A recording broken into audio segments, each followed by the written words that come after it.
The reason I'm filming on my bed today is because I'm feeling kind of lazy. What is up, guys? Welcome back to Cinematic Headspace, and today we are back with another direct-to-DVD Disney sequel. Beauty and the Beast is and has always been one of my favorite Disney movies since I was a kid. The animation, the music, the story, just everything about it is the epitome of Disney magic, in my opinion. For whatever reason, I had seen a lot of the other ones growing up, but I had never seen either of the Beauty and the Beast direct-to-DVD sequels until now, so I decided to go ahead and watch it for this video. And apparently a lot of people had that same idea for the 30th anniversary. Even Nostalgia Critic even released his own review of this movie. But I'm gonna do it anyway because who the frick cares? So without further ado, here is Beauty and the Beast, The Enchanted Christmas. I'm blinded, but I had to adjust the lighting. So the movie starts off with a bunch of people joyfully singing as they go enter the Beast's castle, singing Deck the Hall. And we see that the castle, which is no longer cursed, is all pretty and decorated, and the tree has like ornaments on it that look like what all the servants were when they were,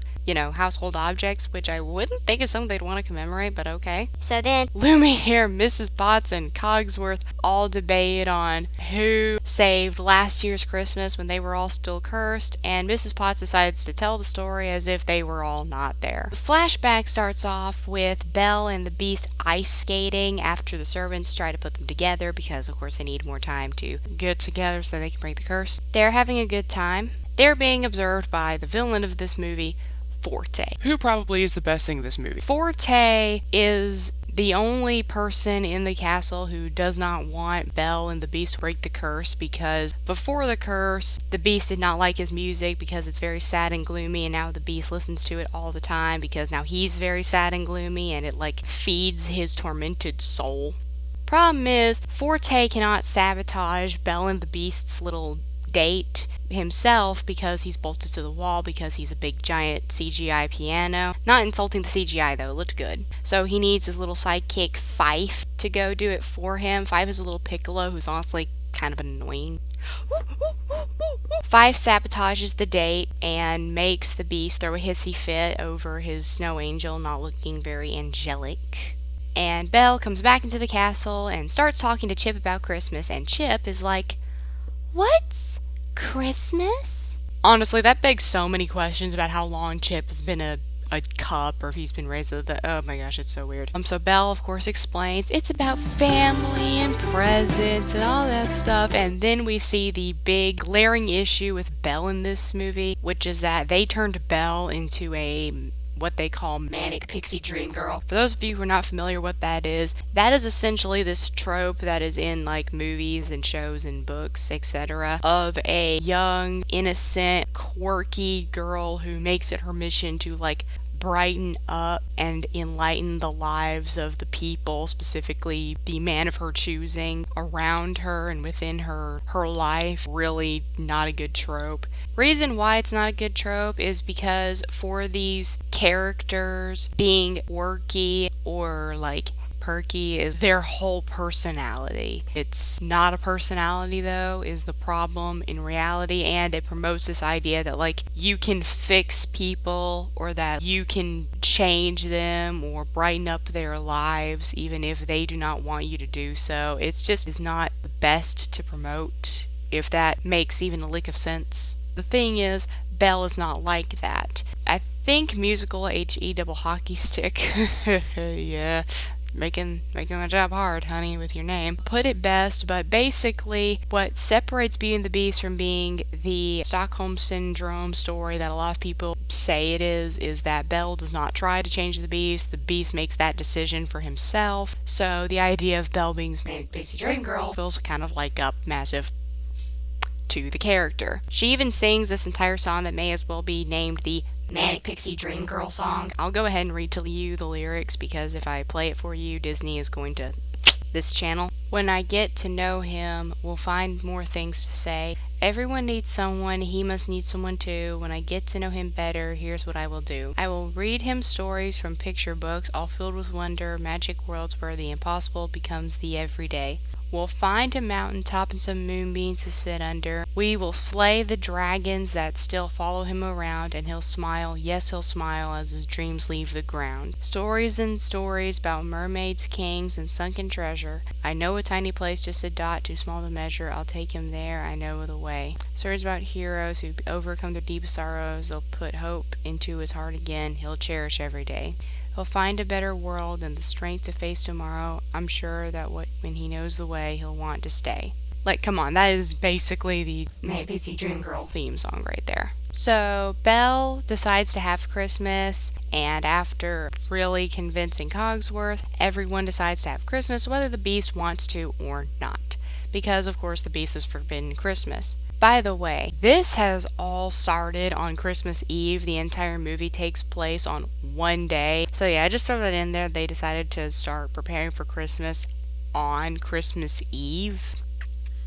So to get ready for Christmas, they decide to go find the party decorator, party planner, holiday decorator. I don't know what she is, but basically she's a Christmas ornament named Angelique, voiced by Bernadette Peters. Honestly, the cast for this movie is incredible. Everyone talks about how the servants got punished for being turned into household objects for like no reason, but like these guys got it even worse, because like not only are they objects, but like they've just been stuck inside a box forever. So they find Angelique, and Angelique does not want to celebrate Christmas because she has given up hope that it's going to happen, that the Beast will allow it, and that anything's going to come from wanting Christmas. Belle tries to convince her otherwise, but they decide, even though they went through all this effort to find Angelique, because they can't have Christmas without Angelique, that they are going to decorate the castle for Christmas without Angelique.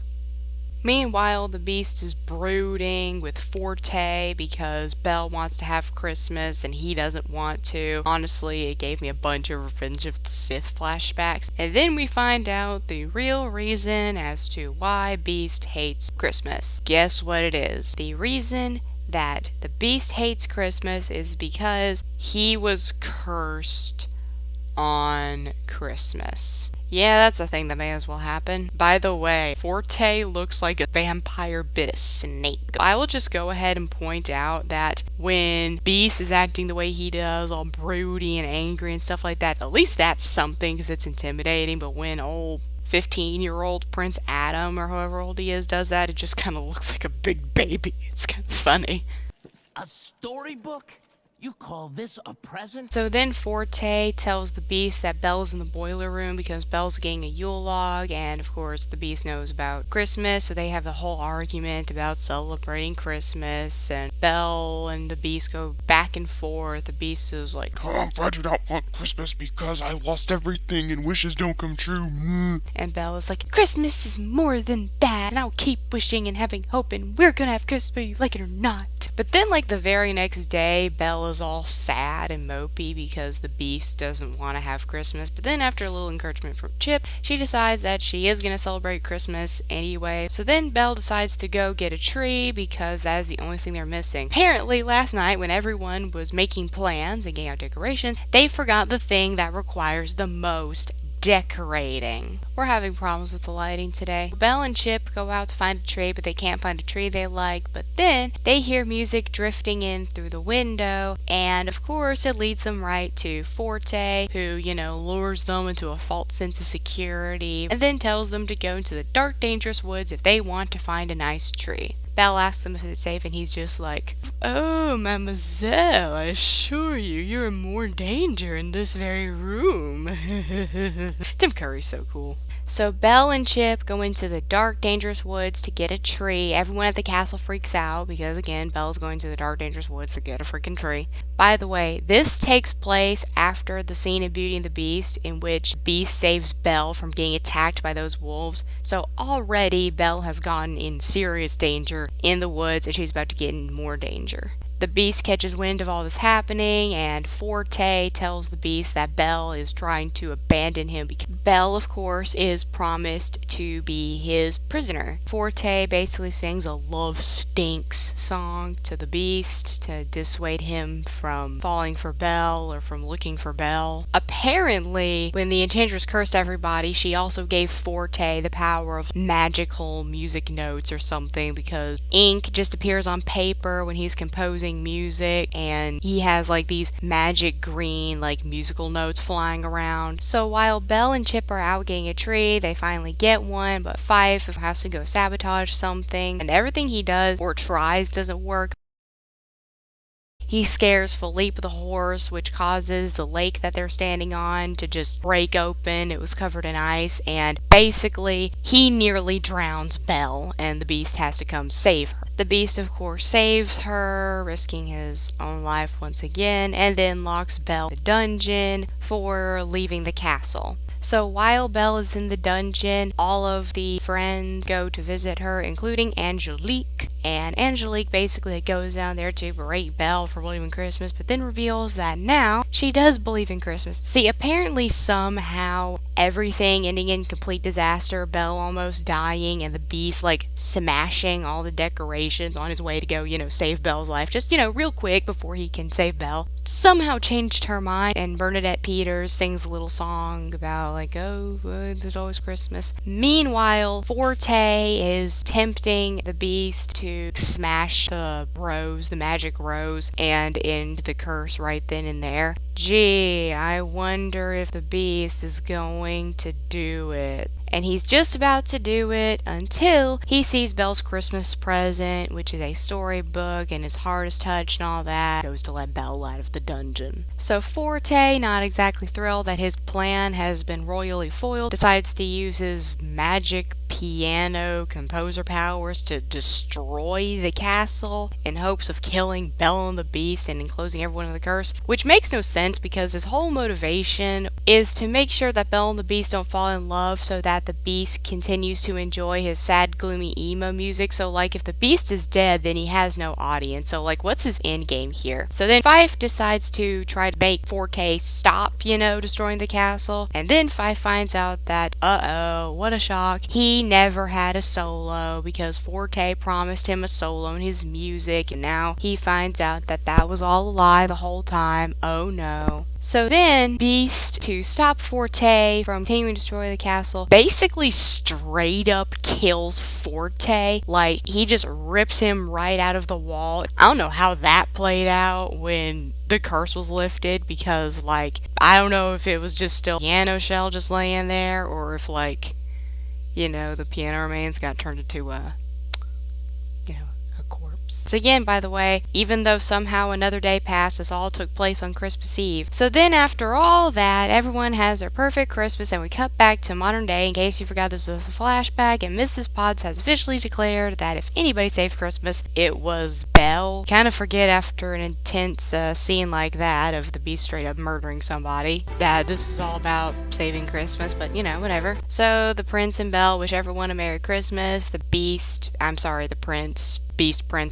gets Belle a rose because symbolism, and that is the movie. So, not bad, just honestly nothing more than a kind of a waste of time. I'm sure lots of kids out there enjoy it. The music was okay. Tim Curry as the villain, Forte, was honestly the best part. The story was very, very lacking. You get to a point where you realize, nothing really happened. And the characters, I know I already pointed this out, but were done a huge disservice. In my opinion, the Beast was kind of more immature in this one. Belle was turned into a manic pixie dream girl. Just part of her character just flushed down the toilet. The other characters like Lumiere and Cogsworth were okay, but they were not as funny in this as they were in the original. I give this one a 5 or 4 out of 10. I didn't hate it. It was just meh. Thank you so much for watching. You have no idea how much it means to me. Please hit the like, subscribe button. A lot of you guys watching are not subscribed, so be sure to subscribe, and I will see you guys next time. And of course, have a Merry Christmas.